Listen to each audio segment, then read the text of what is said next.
Hi good morning students, welcome to IIT smart learn. आज मैं आपको हिंदी 100 मार्क्स का ऑब्जेक्टिव बताने जा रहा हूँ। ये चैप्टर 4 है जिसका नाम है अर्धनारीश्वर। यदि आप हिंदी के ऑब्जेक्टिव्स का तैयारी करना चाहते हैं तो मेरे चैनल को सब्सक्राइब ज़रूर करें। और यहाँ पे आपको 12th की तैयारी भी कराई जाती है। सभी सब्जेक्ट्स का आप यहाँ पे तैयारी कर सकते हैं। यदि बाकी का वीडियो आपने नहीं देखा है तो डिस्क्रिप्शन बॉक्स में लिंक डाल दूँगा, वहाँ से आप ज़रूर देख लें। तो चलिए वीडियो स्टार्ट करते हैं। आपका जो चौथा चैप्टर है उसका नाम है अर्धनारीश्वर और इसके लेखक जो है वो रामधारी सिंह दिनकर है। लेखक जो है कौन है तो रामधारी सिंह दिनकर है। चलिए पहला क्वेश्चन स्टार्ट करते हैं। नारी और एक ही द्रव्य की ढली दो प्रतिमाएं हैं, यह पंक्ति किस पाठ से ली गई है? तो ये पंक्ति जो है आपको अर्धनारीश्वर से लिया गया है, इसलिए आपका राइट ऑप्शन हो जाएगा सी, अर्धनारीश्वर। चलिए नेक्स्ट क्वेश्चन देख लेते हैं कि दिनकर जी को निम्न में से कौन सा पुरस्कार दिया गया था? तो दिनकर जी को जो है वो पद्म भूषण जो है वो पुरस्कार दिया गया था, इसलिए आपका राइट ऑप्शन जो है वो हो जाएगा बी, पद्म भूषण। चलिए नेक्स्ट क्वेश्चन की ओर चलते हैं। युद्ध और शांति की समस्या पर लिखी गई काव्यवृत्ति है। तो युद्ध और शांति की समस्या पर लिखी गई काव्यवृत्ति जो है वो है कुरुक्षेत्र, इसलिए आपका राइट ऑप्शन हो जाएगा बी, कुरुक्षेत्र। चलिए नेक्स्ट क्वेश्चन देखते हैं। अर्धनारीश्वर कल्पित रूप है, तो अर्धनारीश्वर जो है वो शिव और पार्वती का कल्पित रूप है, इसलिए आपका राइट ऑप्शन जो है वो हो जाएगा ए, शिव और पार्वती का। चलिए नेक्स्ट क्वेश्चन देखते हैं। गंधारी थी, तो गंधारी जो थी वो दुर्योधन की माँ थी, इसलिए आपका राइट ऑप्शन जो है वो हो जाएगा ए, दुर्योधन की माँ। चलिए नेक्स्ट क्वेश्चन देखते हैं। अर्धनारीश्वर शंकर और पार्वती का किस प्रकार का रूप है? तो ये जो है आपका कल्पित रूप है, इसलिए आपका राइट ऑप्शन जो है वो है सी, कल्पित रूप। चलिए नेक्स्ट क्वेश्चन देखते हैं। प्रेमचंद्र के अनुसार नारी जब पुरुष के गुण सीखती है तब वह क्या बन जाती है? तो प्रेमचंद जी के अनुसार जो है जब नारी जो है वो पुरुष का गुण सीख लेती है तो राक्षसी बन जाती है, इसलिए आपका राइट ऑप्शन जो है वो हो जाएगा सी, राक्षसी। चलिए नेक्स्ट क्वेश्चन देखते हैं। निम्नलिखित में कौन सी रचना दिनकर जी की है? तो निम्नलिखित में जो रचना है वो परशुराम की प्रतीक्षा जो है ये दिनकर जी की है, इसलिए आपका राइट ऑप्शन हो जाएगा डी, परशुराम की प्रतीक्षा। चलिए नेक्स्ट क्वेश्चन देखते हैं कि प्रेमचंद थे, तो प्रेमचंद जी जो थे वो एक कथाकार थे, इसलिए आपका राइट ऑप्शन हो जाएगा बी, कथाकार।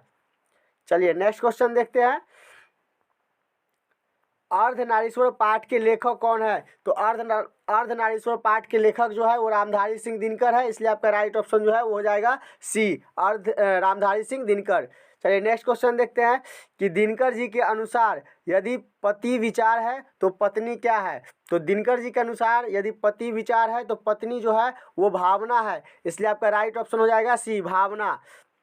चलिए नेक्स्ट क्वेश्चन देखते हैं कि बुद्ध और महावीर ने नारियों को कौन सा अधिकार दिया है? तो बुद्ध और महावीर ने जो है वो भिक्षुणी होने का अधिकार दिया है। भिक्षुणी मतलब क्या होता है कि जैसे कि पुरुष अगर भिक्षा मांगते हैं तो वो भिक्षुक होते हैं और जब स्त्री मांगती है तो भिक्षुणी होते हैं। तो बुद्ध और महावीर जो थे अपने समुदाय में शामिल होने के लिए अधिकार दिए थे, इसलिए कौन सा अधिकार दिए थे? तो भिक्षुणी होने का, इसलिए आपका राइट ऑप्शन जो है वो हो जाएगा बी, भिक्षुणी होने का। चलिए नेक्स्ट क्वेश्चन देखते हैं कि दिनकर का जन्म कब हुआ था? तो दिनकर का जन्म जो है वो 23 सितंबर 1908 को हुआ था, इसलिए आपका राइट ऑप्शन हो जाएगा ए, 23 सितंबर 1908 को। चलिए नेक्स्ट क्वेश्चन देखते हैं। दिनकर किस युग के कवि है? तो दिनकर जो है वो छायावादोत्तर युग के कवि है, इसलिए आपका राइट ऑप्शन हो जाएगा सी। चलिए नेक्स्ट क्वेश्चन देखते हैं कि संस्कृति के 4 अध्याय किसकी कृति है? तो संस्कृति के 4 अध्याय जो है वो रामधारी सिंह दिनकर जी द्वारा लिखा गया है, इसलिए राइट ऑप्शन हो जाएगा आपका डी, रामधारी सिंह दिनकर। चलिए नेक्स्ट क्वेश्चन देखते हैं। कौन सी कृति रामधारी सिंह दिनकर की लिखी हुई है? तो इसमें जो है आपका शुद्ध कविता की खोज जो है वो रामधारी सिंह दिनकर द्वारा लिखा गया है, इसलिए आपका राइट ऑप्शन हो जाएगा ए, शुद्ध कविता की खोज।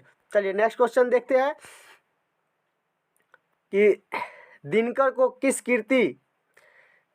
किस कीर्ति पर भारतीय ज्ञानपीठ पुरस्कार प्राप्त हुआ अथवा ज्ञानपीठ पुरस्कार से सम्मानित रचना है? तो ज्ञानपीठ पुरस्कार से सम्मानित रचना जो है उसका नाम है उर्वशी, इसलिए आपका राइट ऑप्शन हो जाएगा बी, उर्वशी। चलिए नेक्स्ट क्वेश्चन देखते हैं। अर्धनारीश्वर किसकी रचना है? तो अर्धनारीश्वर जो है वो रामधारी सिंह दिनकर की रचना है, इसलिए आपका राइट ऑप्शन हो जाएगा ए, अर्धनारीश्वर जो है रामधारी सिंह दिनकर की रचना है। चलिए नेक्स्ट क्वेश्चन देखते हैं कि रामधारी सिंह दिनकर की रचना कौन सी है? तो रामधारी सिंह दिनकर की जो रचना है वो अर्धनारीश्वर है, इसलिए आपका राइट ऑप्शन हो जाएगा बी, अर्धनारीश्वर। चलिए नेक्स्ट क्वेश्चन देखते हैं।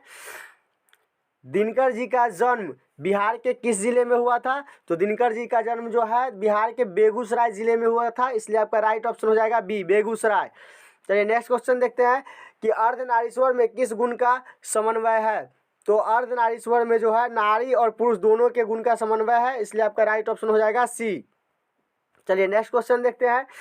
दिनकर जी की पहली काव्य पुस्तक कौन सी है? तो दिनकर जी की पहली काव्य पुस्तक जो है वो प्रणभंग है, इसलिए आपका राइट ऑप्शन हो जाएगा बी, प्रणभंग। चलिए नेक्स्ट क्वेश्चन देखते हैं कि दिनकर जी की पहली कविता किस पत्रिका में प्रकाशित हुई थी? तो दिनकर जी की पहली कविता जो है वो छात्र सहोदर में प्रकाशित हुई थी, इसलिए आपका राइट ऑप्शन जो है वो हो जाएगा ए, छात्र सहोदर। चलिए नेक्स्ट क्वेश्चन देखते हैं। पुरुष जब नारी के गुण लेता है तब वह देवता बन जाता है, किंतु नारी जब पुरुष के गुण सीखती है तो वह राक्षसी हो जाती है। यह किसका कथन है? तो यह जो है वो प्रेमचंद जी का कथन है, इसलिए आपका राइट ऑप्शन हो जाएगा सी, प्रेमचंद जी का।